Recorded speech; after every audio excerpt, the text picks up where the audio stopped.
So welcome everyone to our second meeting / webinar for ACM Chicago and IEEE Computer Society Chicago Chapter 2 as well.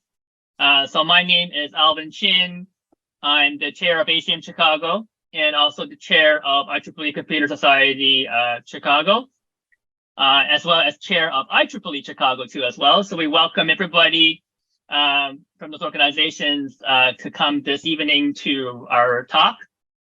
And the talk tonight is about large language models and the end of programming. Speaker is Matt Welsh from Fixie.ai. So I'm sure everybody here, has heard about the craze what's happening with, ChatGPT 3 and how, you can go ahead and say, okay, ask ChatGPT 3 to write an essay for you. Or let's say write a paper if you don't want to write a paper yourself to submit to a conference, things like that. So there's lots of craze regarding about that, but of course there's a lot of hype and a lot of things about this. So it's using large language models, and so Matt Welsh will be discussing or talking about that. And so here are the co-organizers of this event. So I'm Alvin Chan. So I'm the chair, and we have our vice chair, Mark Temkin. You see here on the first picture there.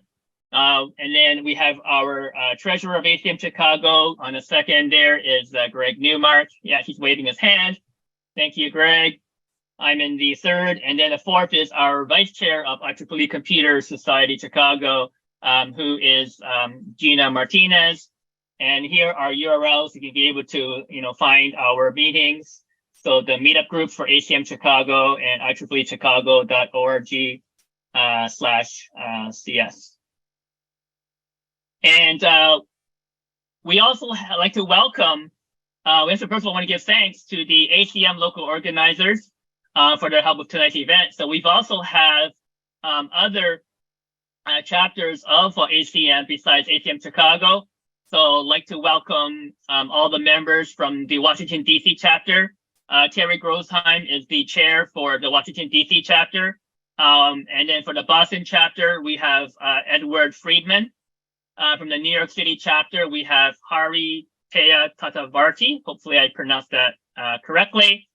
And then we have our local ACM who helps us with all the various different events within ACM, Andrew Conklin. So we'd like to thank all of them for helping organize this event tonight. And thank you to all the members of those particular chapters for attending this evening. And we have 170 participants, so really, really great. Maybe we'll reach the 200 mark. We'll see. But thank you all for coming this evening. So yes, for tonight's presentation then, I will turn it over to Vice Chair Mark Temkin to present our speaker. Before I do that, just a little bit of housekeeping rules so everybody's familiar. This webinar is being recorded. And so at the end or so, we will provide a copy of the recording as well as the slides for this. Also as well, if you require a professional development hour certificate for your professional engineering, that will also be provided as well. It will be a link to there, and then you can just put in your name there for that. So let me now go ahead and have Mark to welcome our speaker this evening. Hi, everyone. Welcome everyone to our joint ACM local Chicago, Washington, Boston, New York City event, and thanks for taking the time to attend this presentation. It's a great turnout. Late last year, I got the January 2023 communications of the ACM magazine in the mail, and I saw the cover with the highlighted title, The End of Programming, and I made a beeline to that article. While reading the article, I knew that this should be our next presentation with the article's author, Matt Welsh. And so now just a little more housekeeping. Remember to put all of your questions into the Q&A, and those questions will happen at the end of the talk. So let's give a round of internet applause to Matt Welsh, CEO of Fixie.ai, for his presentation, Large Language Models and the End of Programming. Thanks very much. This is great. Huge turnout. This is wonderful. Okay, 195 participants. I just want to say Very As nice. as we start here, that I am in fact wearing pants. Something that you can do when you have to make that clear these days when you give talks. Well, thank you very much for coming and for showing up to this. This will be a little bit of a rant or screed, if you will, about the challenge that I see that the entire field of computer science is going to face, given that you can now go to an AI and have it write your programs for you. And I think this is a wonderful thing, but it's also a very challenging and interesting thing. Just a little bit about me. As was mentioned, I'm the CEO and co-founder of a startup here in Seattle called Fixie.ai. You won't find a lot about us on the website, but tonight I'm going to give you a sneak peek at what we're building. Spoiler alert, it definitely involves large language models. However, and I think all the engineers on the team here would attest to this, it certainly is not yet the end of programming. We're doing a lot of programming. Prior to Fixie, I've been at a number of places. I was at a couple of AI startups, most recently OctoML, where I led engineering.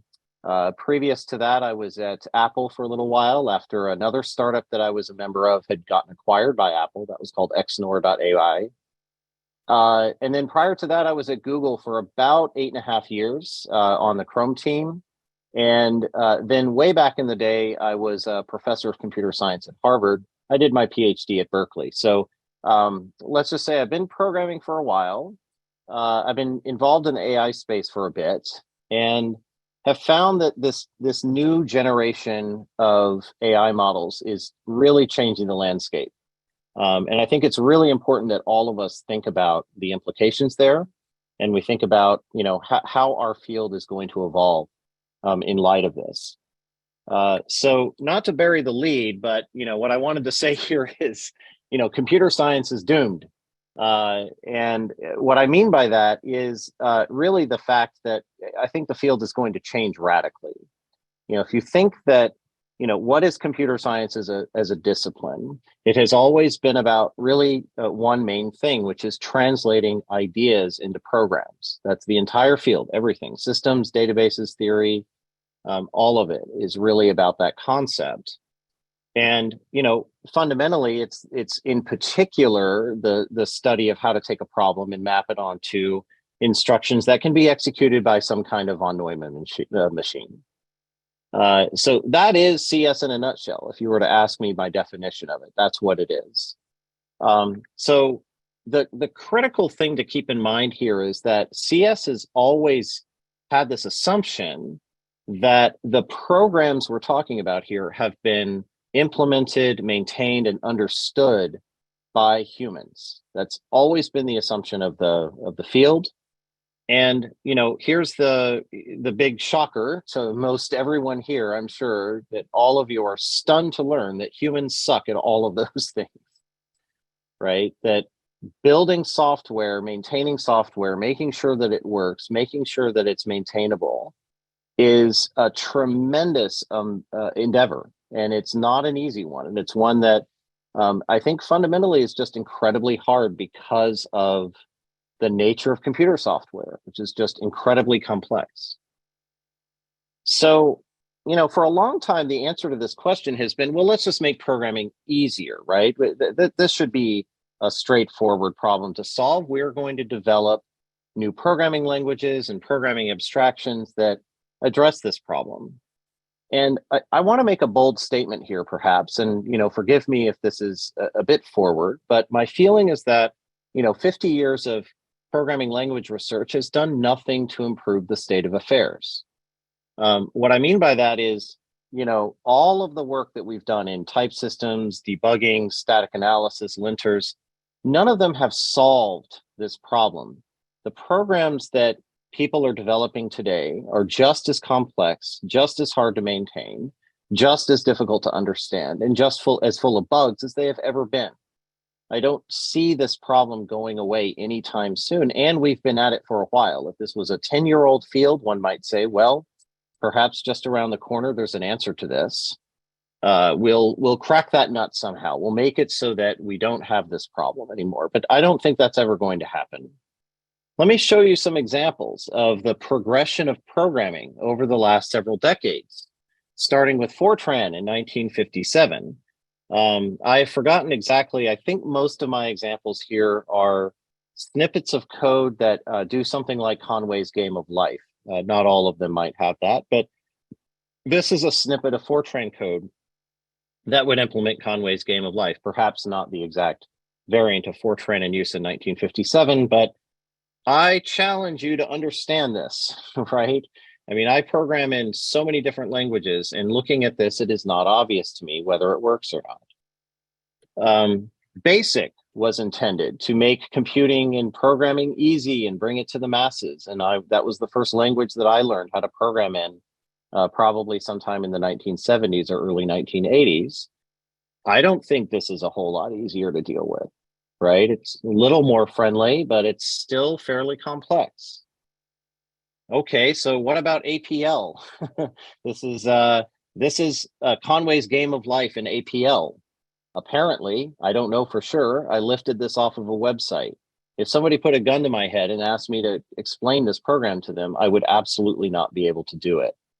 So I'm not sure what was going on and the people who designed this language and how they thought that this was an improvement to programming, but apparently some people like doing this kind of thing. Well, let's get really wild now and talk about Malbulge, which is a language that is, of course, a bit of a joke language. And in Malbulge, my understanding is that the code modifies itself as it runs. It uses a very obscure way of representing data. And in fact, I think it took many years between the time that the language was invented and the first actual working program in the language was discovered. So I think this is Conway's Game of Life in this language. This is a joke, of course. Probably the most succinct way of doing this, of course, is to program in Whitespace, which is another kind of joke esoteric programming language in which everything is represented as spaces and tabs and carriage returns. And this is, in fact, the Whitespace program for Conway's Game of Life. You just can't see it. All right, but enough with the jokes. What about a modern language that we all know and love, like Rust? Everyone's excited about Rust. It's the new hotness. It's the type-safe systems programming language for the 21st century. And I just want to argue that, you know, from 1957 to 2010, I don't think that the situation has changed considerably, that this is still fairly complex. There's a lot of syntax to understand. In the case of Rust, you need to understand the type system and the ownership, and all of these things is not easy for humans to deal with.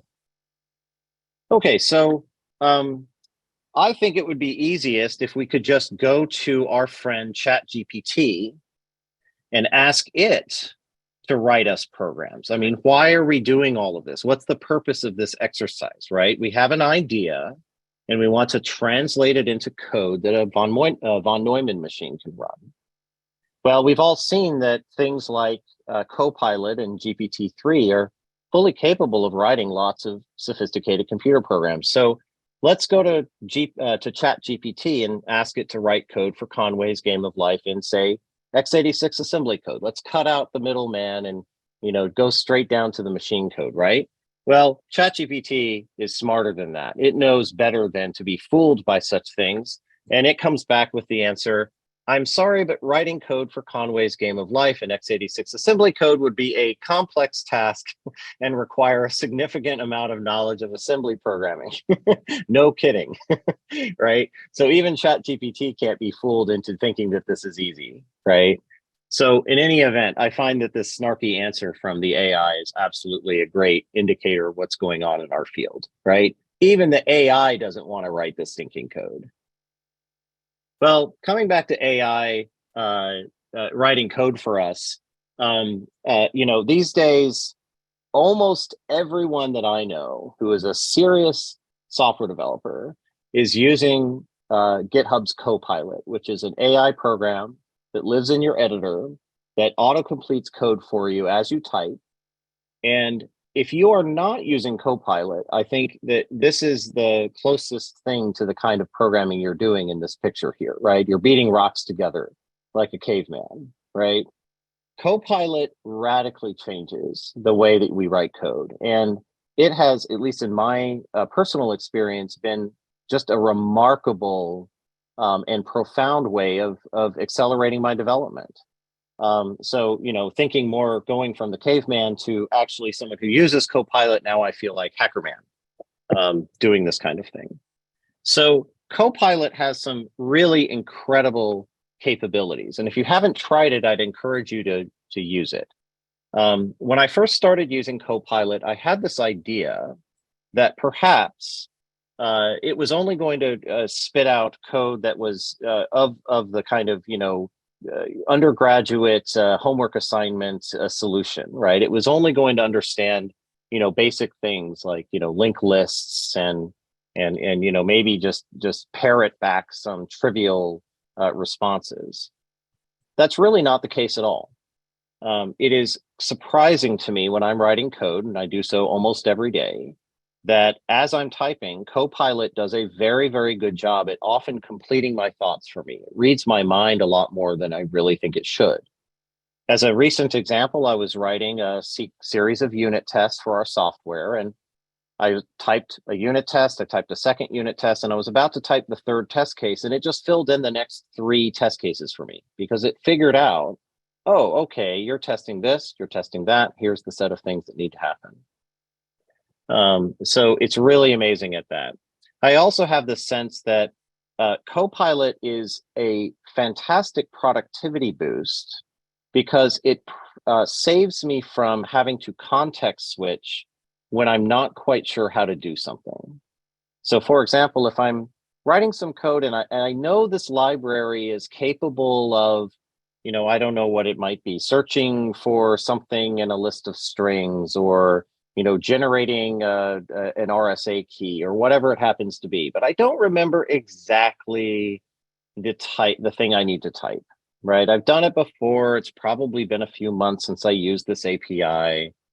Well, the standard way of doing that in the past has always been, sure, I pop out of my IDE, I pop over to Google, I type in the thing I want to do, how to reverse a list of strings in Python or whatever. I then get presented with hopefully a Stack Overflow post that actually explains how to do that. And for simple things, that often ends up being the case. But for more complex things, I might have to read several web pages and, spend a fair bit of time kind of piecing together an answer.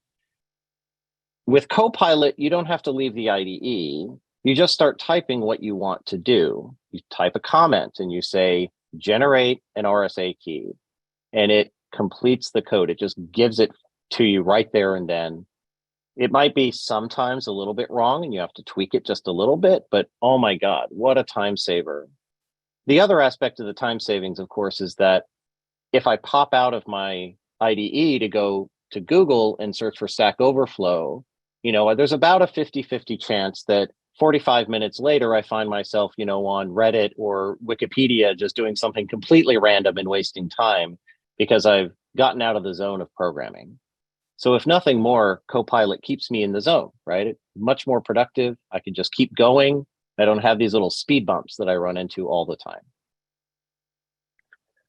So a lot of people have criticized CoPilot as a bit of a gimmick. They've said, well, it's not able to solve really hard problems. It's just parroting back things that it plucked from GitHub or off the internet.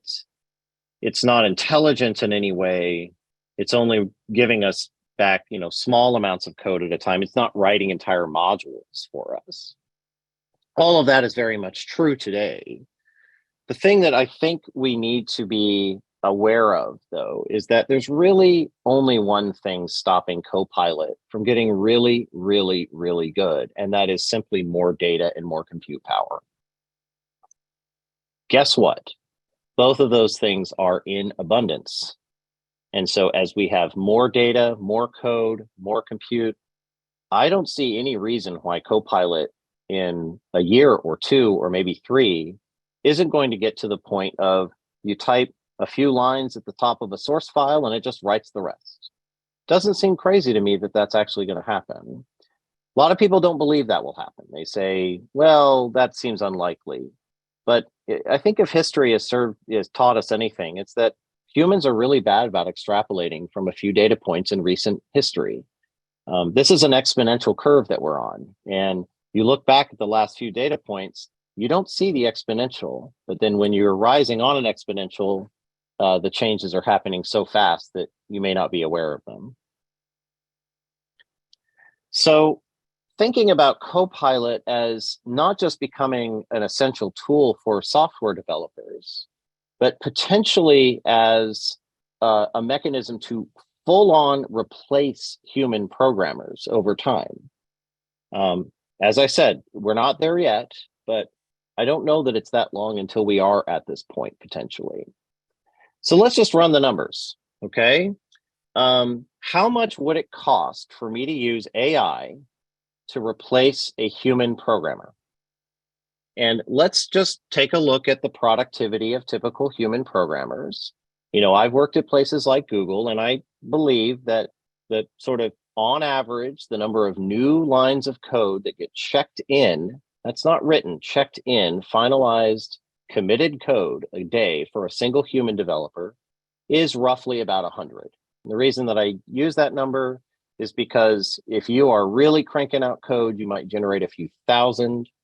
However, you have code review to go through and testing and deployment and a whole lot of other processes involved. So I'm making just a wild guess here and saying something about 100 lines of code a day sounds about right to me, but maybe I'm off by a factor of 10 or even 100. Doesn't really matter. So if you take a source file line in most programming languages and you break that down into the tokens that are used by the GPT-3 tokenizer to feed that into CoPilot, that turns out to be about 10 tokens per line of code on average. Again, this is a ballpark number, might be off by a couple of orders of magnitude, but again, my point still holds. And then if you do the math and ask how much does it cost to run this through GPT-3, well, it costs about 2 cents per 1,000 tokens. But let's assume for a moment that in order to feed GPT-3 the context that it needs to generate all this code, it actually needs something like maybe 5 times more context as input. So you still have to pay for that. So again, if you kind of multiply everything out, you get to a point where the total cost for one human software engineer equivalent day through the AI is 12 cents. 12 cents US. And that 12 cents is only going to go down over time, right? We are at the very beginning of this. And let's think about how much does it cost for the, red-blooded human software engineer.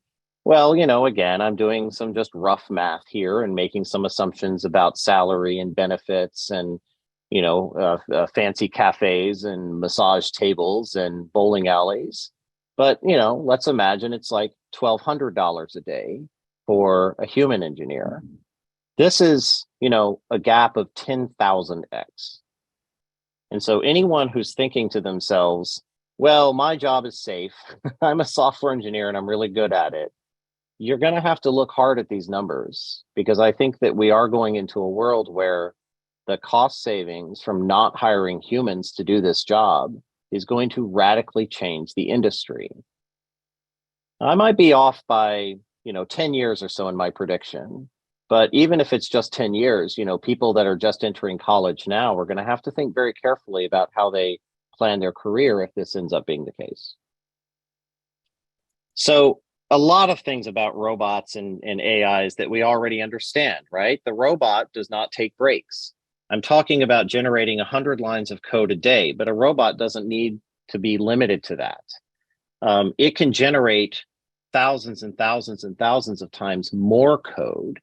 And a couple of interesting things about this is that the robot takes the same amount of time to generate code, whether you ask it for a rough and ready prototype or whether you're asking it for final tested production quality code. It's not different in terms of the amount of time it takes.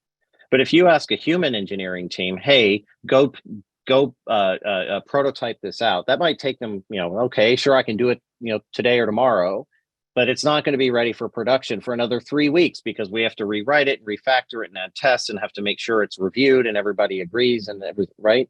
So that process of taking the rough code to production code ends up being a tremendous amount of time. The other thing is people are saying, well, the quality of AI is not all that, is not all that great. So there's going to be mistakes in there. That's absolutely true. But one of the benefits that we have now is that the AI can make these mistakes so fast that we're able to iterate so quickly on trying different variants of the code. It used to be that the bottleneck was the human having to sit down and write it and think about it. But if that's not the case anymore, and it's just a machine, we're just turning the crank, you could generate 20,000 copies of the same code, test them all, and pick the ones that work and are the fastest. There's no reason you wouldn't do it this way. All right, so what happens if we just wanted to cut humans out of the loop? And here I've got a sort of thought about product managers as the career of choice in this future world, possibly, because the product managers are still the ones who have to decide, the first approximation, what should the computer be doing? What does the product look like? How does it work? What does it look like? How do we interact with it? I found this video still, I think this is from a Microsoft video, and it says, what do product managers do? And I thought to myself, yes, the age-old questions. Often we don't know what they're doing. But here's what I think the software team of the future might look like. Imagine a human product manager that is still able to write English language descriptions, PRDs, if you will, of what the software should do. This is what PMs already do, right? And they're making decisions about what is the product like, but then they go and they write a PRD and they hand it to the engineering team. And they say, hey, engineering team, can you please implement this? And of course, they come back and say, well, that's going to take 6 weeks, or are we going to have to slip this other thing, right? None of those conversations take place in the AI future that I'm envisioning, right? You just hand the PRD to the AI spits out the code in like a few seconds. It's not that long. Now we have a problem. How do we know that the code works? How do we know that it's good? How do we know that it's right? Well, of course, we need to have thorough testing, and the testing is very, very important, and that's not going away, and all the CI/CD stuff and everything that we've invested in over the last few decades is still relevant here. Do we imagine possibly that humans are then primarily reviewing and reading the AI-generated code and making sure that it works and is doing the right thing, rather than writing it? And just a quick thought on that, I tend to think that reviewing and reading someone else's code is approximately 100 times faster for people than writing the code in the first place. At least that's my own experience with it. So then we end up in this interesting loop in which we're generating PRDs by hand, AI spitting out the code, it's doing the hard part. Humans are still on the quality control side of the equation. This might be what the software team of the future ends up looking like. So one of the things that I've noticed in the last couple of months is that people seem to be absolutely freaking out about ChatGPT, both in positive ways and negative ways. And part of my observation with that is the reason that we are all freaking out about ChatGPT is that this kind of like landed in our backyards as alien technology just a couple of months ago. And there has not been accessible AI systems that anybody could pull up in a browser and use in this way ever before. So to take an analogy here, this would be like computer graphics if we went straight from Pong, shown here in 1972, to the graphics of Red Dead Redemption 2 in 2018, which are unbelievably photorealistic. It's like we woke up one day and computer graphics had taken this leap, and people would freak out if that was the first exposure they had to that kind of quantum leap. The modern AI systems that we're seeing today have a very similar flavor to them because no one has seen AI and interacted with AI personally. We might have heard about AI and talked about AI and read articles about it, but it wasn't until ChatGPT that everybody could get their hands on it in this way. So we've seen also a shift in the dialogue in terms of how people talk about AI. Hold on just a minute. My 8-year-old son just came in and he wants something. What do you want? Yes, you can hang out up here, but I'm giving a talk right now. Is that okay? All right. This is one of the pleasures of working from home. It's actually great to see him. So the dialogue in 1972 from Hubert Dreyfus was, what computers can't do. And he made this case. It was controversial at the time. I would claim it's controversial now, that AI can never replace cognition because cognition is based on so many things that are so complex and so mysterious that there's no way that a computer system could ever reproduce them. Fast forward to 2014, Nick Bostrom's book, Superintelligence, which I highly recommend everybody read, it tells a very different story. It's concerned not with AI, what AI can't do, but what happens in a world in which the AI becomes super intelligent, more intelligent than humans, and ultimately gets to a point where it fundamentally replaces humans in so many parts of our society. And yes, there's been a lot written about this, and we could go on and on about the Matrix and the Terminator and everything else, but this is a very well-reasoned and thought through treatise on this topic. So just to show a little history here, this is something that I find very fascinating. I was looking around for early work in self-driving cars, and it actually, I'd forgotten about CMU's NavLab project from 1986. I'd read about it years ago, completely blanked on it. And it's a remarkable window into what's going on. So I'm going to show this. It's a very short video. I think it's about 2 minutes. And this is, the audio is a little grainy because it's VHS.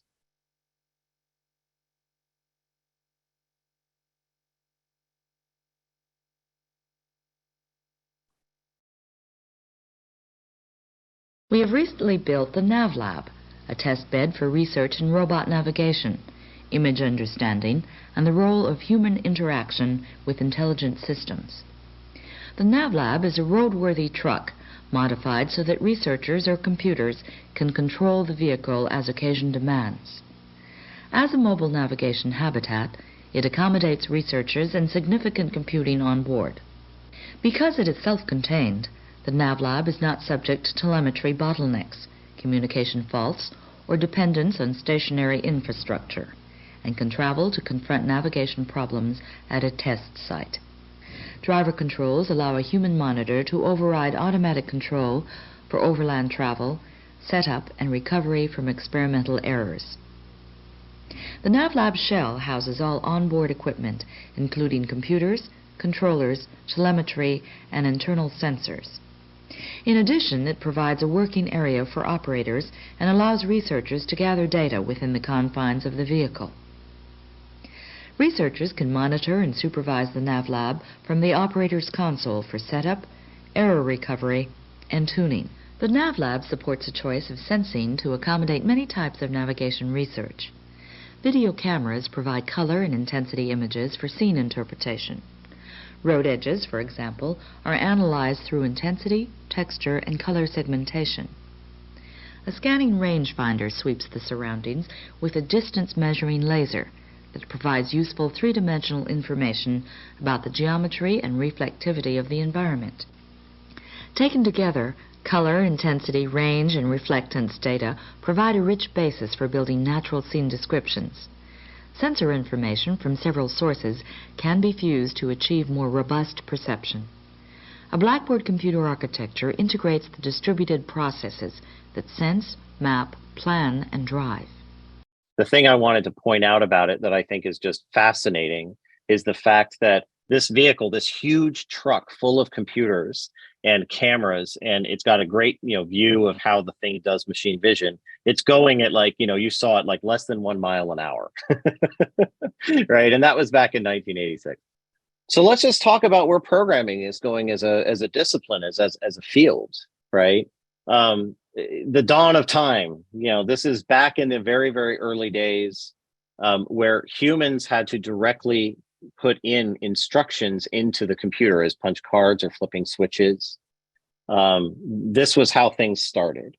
And then it wasn't, that long, although maybe a decade or two, before we started writing high-level languages and writing programs in high-level languages. And this is Bjorn Strauss, who's the inventor of C++, sitting there in his New Balance sneakers, with his feet up on his desk. This is how programming has been done for a very, very, very long time, which is, you write in a high-level language and then the computer turns that into the low-level machine instructions. Well, then the next level of this is modern times. This is what we do today. And humans write in the high level language, but the AI assists them. And, coming back to my example earlier about CoPilot, this is an example. This is real code that I was writing the other day where I was saying, okay, I wanted a function that would generate an RSA key pair. I knew what the signature of the function should be, but damn it, I just hadn't bothered to go look up the exact code that I needed to do this. And CoPilot just gave it to me. I could hit tab and keep going. And in the future, and this is where I think things get really interesting, is my belief is that in the future, these AI models are going to get to be so good that they will solve problems directly. We will not need other software. We'll just have the AI model, and you'll go to the AI and you'll say in English what you want, and the AI itself will actually execute what you want to do. It's not generating code to do that and then compiling the code and then running the code. The AI is the code. So then we change the field into something that we are teaching AI models how to solve these problems directly. It's all about teaching the AI, not writing the computer program. If you have not seen the work on chain of thought reasoning in large language models like GPT-3, I encourage you to go look at it because it is really mind-bending for people who haven't seen it before. So if you think about a large language model like GPT-3, they have been shown to perform logical reasoning. You can take a complex problem statement, feed it to the model will break it into steps, and then execute the steps one at a time, manipulating a world model of its own while it executes, right? So the implication here is over time, these large language models start to look like general purpose problem-solving engines. They're not just parroting back text. They're not just auto-completing things. They're not just writing stories or, writing marketing copy. They're actually solving problems. So I wanted to show an example of this at work. And there's so many ways you can do this. I went to ChatGPT and I basically invented a little problem. I said, here's a puzzle. And this is a simple one, but I wanted to keep it short. There are 3 stacks of cards on the table, and I give the cards that are in each stack, some red cards, some blue cards, some green cards. They're mixed up in various ways. And I said, I would like you to tell me step by step how to order the cards so that there's 1 stack of red, 1 stack of blue, and 1 stack of green. Please give me each step one at a time. Now, in order to solve this problem, the model needs to have some kind of model of the world in which it's manipulating, in this case, the stacks of cards. And if you go to ChatGPT and ask it to do this, it will give you a detailed list of instructions for how to rearrange the cards, right? First step, take the blue card from the first stack and place it in its own separate stack for blue cards. Take the red card from the second stack. This should blow everyone's minds seeing this because, and I think it's really important to keep this in mind, GPT-3 and ChatGPT were not trained to do this. This is empirically discovered behavior that these models seem to embody some form of logical reasoning ability inside of them. And so the fact that you can give a problem description like this and get back a detailed list of instructions is really mind-bending.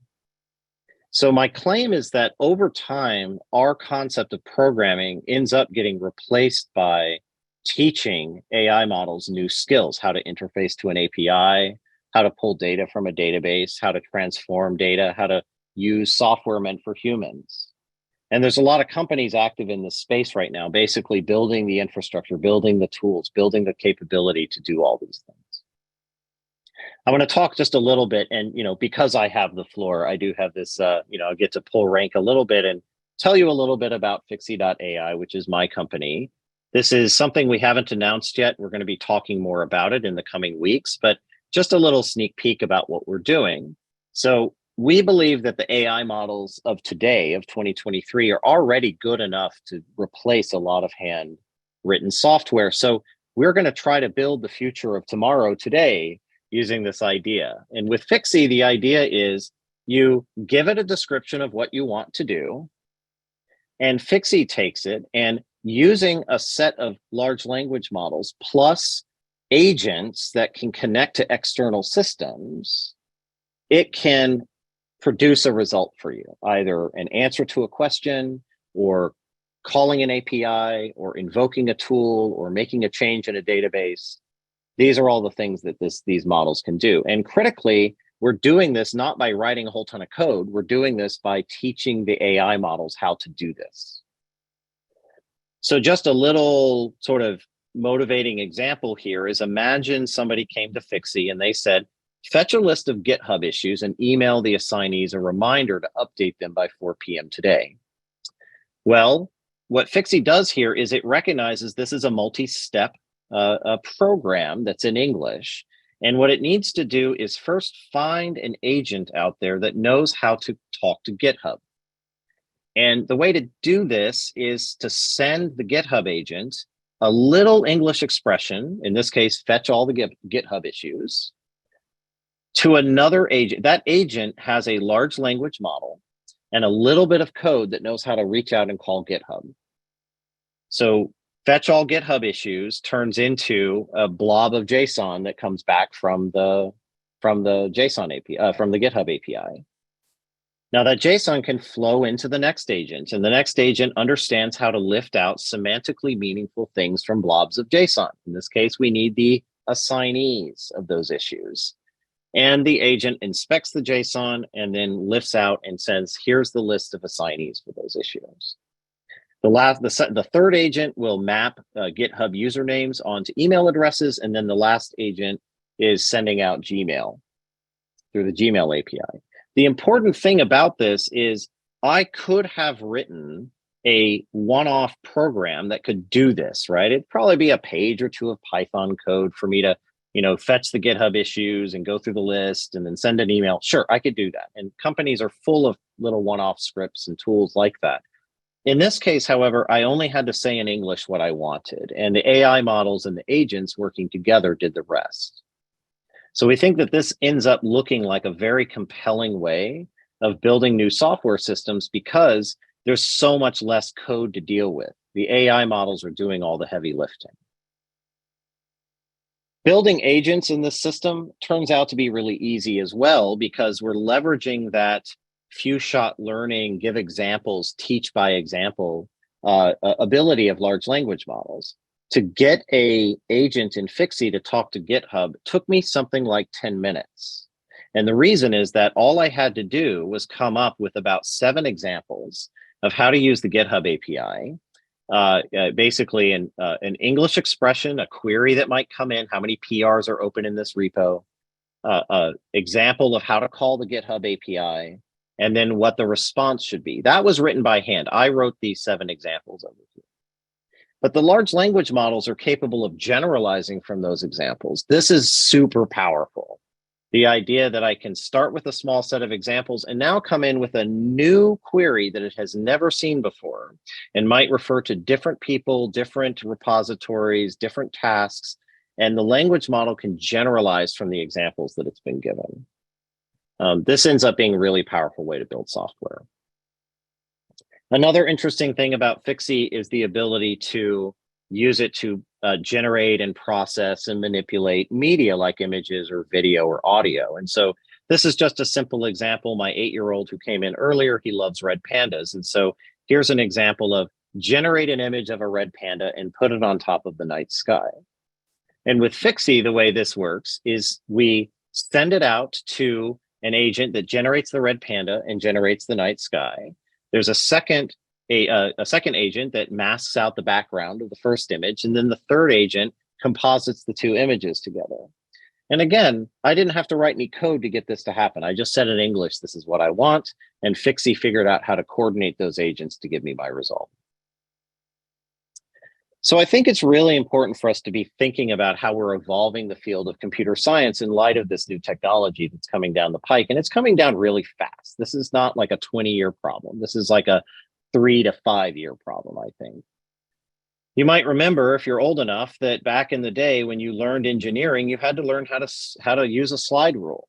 And everyone used slide rules. This was a big part of the curriculum. It was the tool of the trade. And I don't know how to use a slide rule. I never learned how to use one.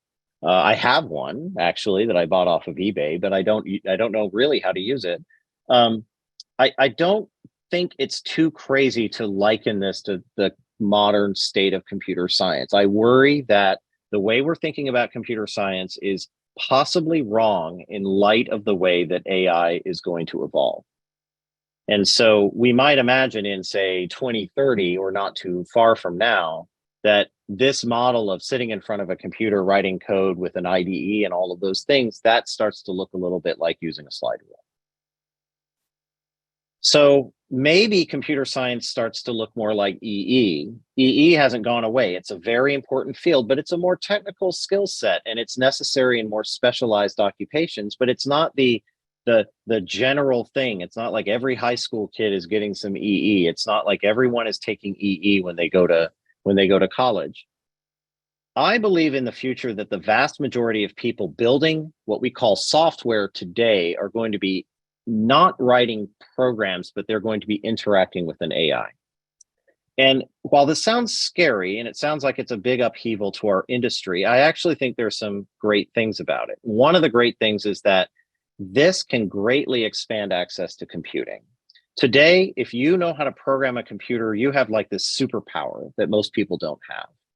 And with AI mediating that and automating a lot of that, we can now make it possible for people all over the world to program and interact with computers and to get them to do things that they want, not what, you know, some software vendor wants them to do, but what they personally want from the computer. And I think that this is a huge opportunity. I think it's going to change the face of the world in a lot of ways. Of course, there's lots of challenges. I'm not going to get into all of them here, but I don't want to make it sound like this is just in the bag, that we figured it all out, right? And I think that there's a dirty secret here. And the dirty secret is no one understands how these large language models work. No one understands it. Not the people that design them. No one does. We are forced today to study how these models work empirically. And as I mentioned earlier, that chain of thought reasoning was discovered empirically. People didn't know that GPT-3 could do that. Someone discovered that it was happening. And so if we start building larger and larger and larger models, I think a whole new field is going to open up around how do we understand their behavior? How do we manage their behavior? How do we best teach them and instruct them? How do we put in safeguards? How do we evaluate in advance whether it's going to work or not? How do we have any kind of concept of safety? All of these things are going to be hugely important problems. I don't think we're going to avoid them by just saying we're just not going to use AI. I think that's not likely to be the outcome.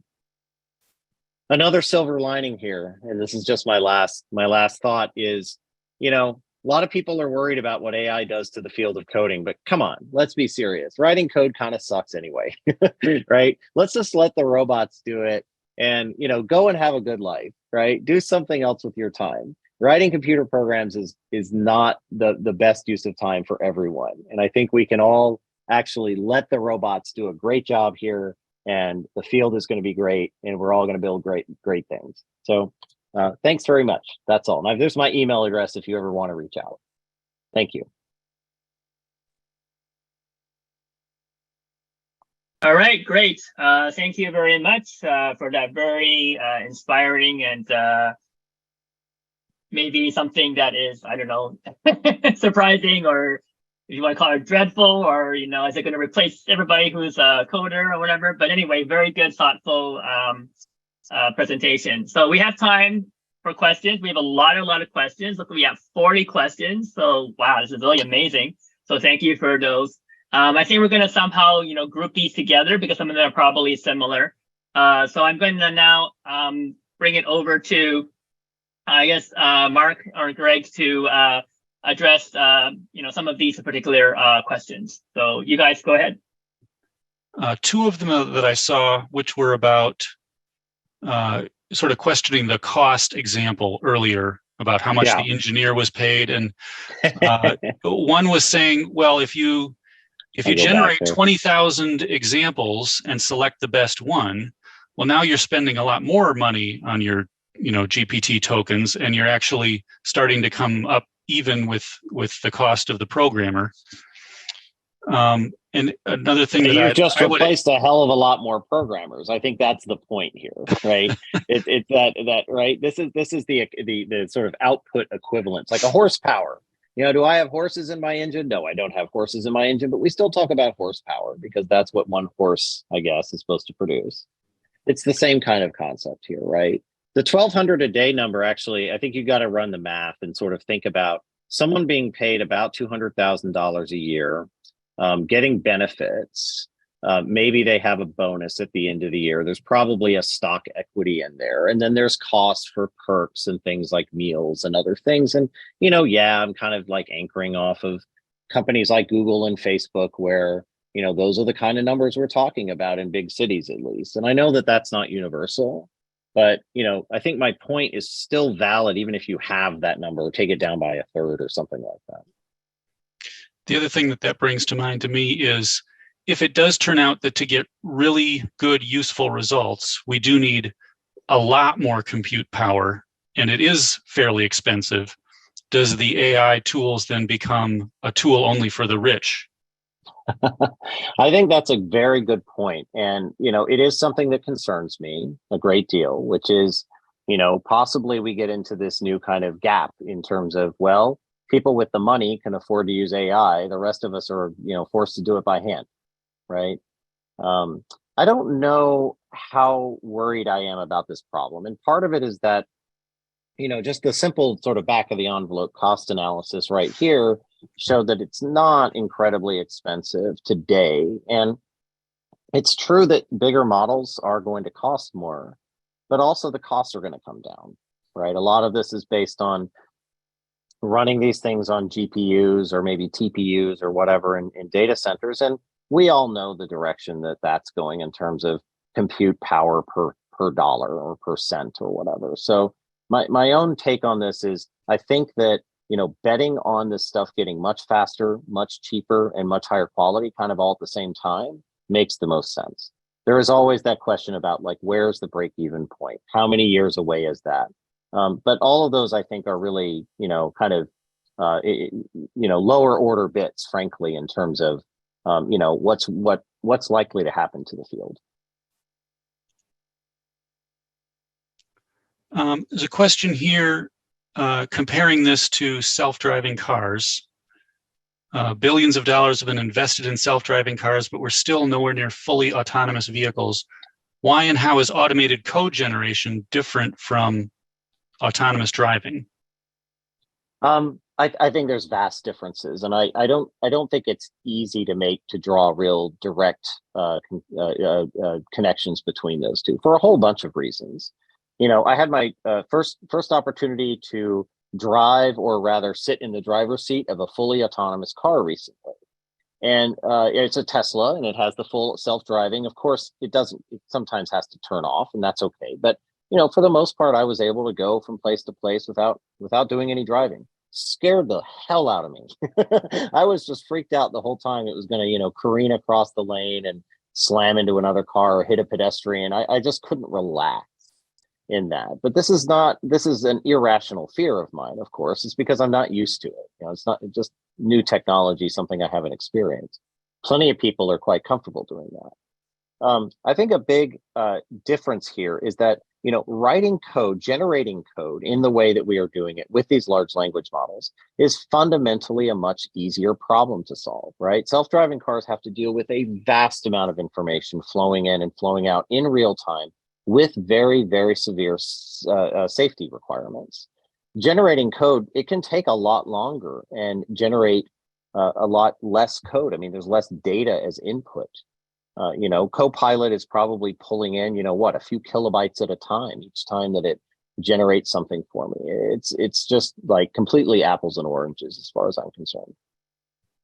Okay. Next question here says, there are implications of structure of language and data. I think that this takes advantage, not understanding the problem. The machine may not understand the problem and we can suffer from that. I think that this is probably speaking to many of the questions here, kind of really getting at there's a little bit of a mechanical Turk thing going on here, which is that when we ask the AI to do things and it starts to take apart problems and execute against those problems, does it understand what it's doing, or does it just look like it knows what it's doing? Kind of the old Turing test question, right? Does it have a proper model of the world that it's operating against? And I think we've already seen that today the answer is no, that there are certainly situations, and it is not hard at all to get ChatGPT or any of these models to hallucinate things or to, come up with things that are just completely nonsensical. But I don't think that that problem is going to stay that way for very long. People have tasted blood, right? We're seeing what these models are capable of. We see the opportunity. We see what problems there are in achieving that goal. And I think a lot of very, very smart people are going very hard down this path. I mean, you've just seen in the last 2 days, the announcements from Google and Microsoft around how they're integrating things like ChatGPT into their core products, right? So the amount of interest and attention being paid to these problems is so high that I tend to be a maximalist here and say, as I mentioned earlier, this problem-solving ability of large language models was accidental. Well, if you start to design models that are intentional in this regard, then things might really change. So I tend to believe that this is a temporary situation. Next, do you think machine learning engineering, machine learning operations engineering is safe from your concern about developers? Not for long, not at all. I don't think so. I don't think so. I don't, a lot of what's going on in ML, ML has a bit of a problem overall, in my opinion, because a lot of the work in the field has been largely coming out of academic research, and it hasn't been systematized well yet. People are still developing models in PyTorch and TensorFlow with, all kinds of sort of crazy ways of putting things together. And as a result, I think that taking ML models to production can be very challenging. And I've seen that firsthand at places like XNOR and OctoML. Generally speaking, I have a feeling that the ultimate place where we end up with these massively huge models, and the process of training them becomes more of a turning the crank. There's been a lot of like, how do we do research into this space when the models are so huge that you can't really reason about what they're doing inside, right? This is not a conventional computer system. And so I tend to think that as the tools get better and the systems get better and the code quality gets better, that there's no reason that the AI can't generate the next generation of model, right? And we've already seen some of that with neural architecture search happening in the past. So I think we're going to get to a place where the AI ends up taking over, and then it's just a process that's just repeating itself without human intervention. Thanks. Here's another question. With generative AI, how do people approach ownership or intellectual property? For instance, in cases when it produces code that closely resembles a specific person's original code. This is a place where, and we've seen this happen in history numerous times when new technologies come along, that the ways that society adapts to deal with them have to shift. We saw this not that long ago. It's sort of in the early 2000s around, MP3s and sharing of digital music, and the music industry and the entertainment industry had to respond to that. Eventually they adapted, and the model has changed. Is it possible for me today to pirate and download large volumes of music and video and movies and things and share them with people for free? Absolutely, absolutely. How have we adapted to that? We've made it so easy for people to actually buy these things legitimately and stream them online that going out to, something like Napster or a BitTorrent or whatever would just be a huge amount more work. I tend to think that this shift in AI generated content, either imagery or video or code or writing, is going to have a similar effect on the way that we think about things like copyright and ownership. It's going to take a while. It's going to be a bumpy ride, but a lot of the ideas around copyright and ownership of intellectual property were, of course, established well before we had AIs that could generate these things. And so it may be that we find over time that our policies and our laws have to be adapted and potentially radically adapted to deal with that. So we may have a very different situation. Our ideas of intellectual property might have to change. Maybe there'll be demand for people who want artisanal, handcrafted, human-coded programs only. I don't think so. That's right. Guys with beards and they're toiling away on an Apple IIe or something. Yes. Mm-hmm. I think maybe that poetry degree is starting to look a lot better. Yeah. I don't know, man. The AIs are writing pretty good poetry too. That's true. Okay, there's no escape. Well, thanks for all the questions. We've had more questions than we've had in many meetings, and we can't possibly answer them all. But we definitely want to tell you about what's coming up next month. We have Dr. Stephen Thaler, and he has another we have another in our AI talks. So return next month at 6 p.m. on March 1st. We're going to have another joint ACM local meeting. This one's organized by the Washington, D.C. chapter. Our speaker is Dr. Stephen Thaler, co-founder and chief engineer of Imagination Engines. And this talk is about, I'll say, AI and beyond, because Dr. Thaler will tell us about the dawn of stream of consciousness computing in his talk, the non-protoplasmic sentience driving Davis, and Davis is his company's product. And so just go to our ACM Meetup page. You can already register now, and we'll be adding more information about his talk. We're always looking for speakers. I've noticed in looking at several of the bios that you list in Meetup that, we probably could book the next 6 years of talks. If many of you wanted to give a talk, we're here. Any subject, as long as there's a computer in it, is fair game. We also have here our ACM Chicago videos, https://bit.ly ACM Chai video. Tonight's presentation will be up there after we do some minor editing. We have another video that was on the metaverse that's also included since I made the slide last.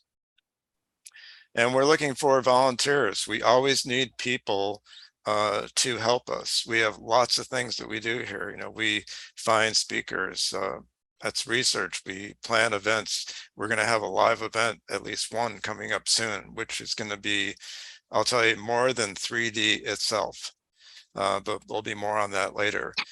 We also need help with people, with things to prepare our videos. In fact, Greg has mentioned that one of the things that we really could use is someone who knows how to add those bookmarks and in YouTube, and so then you get to work with our videos and find the places of interest and highlight them for people to see.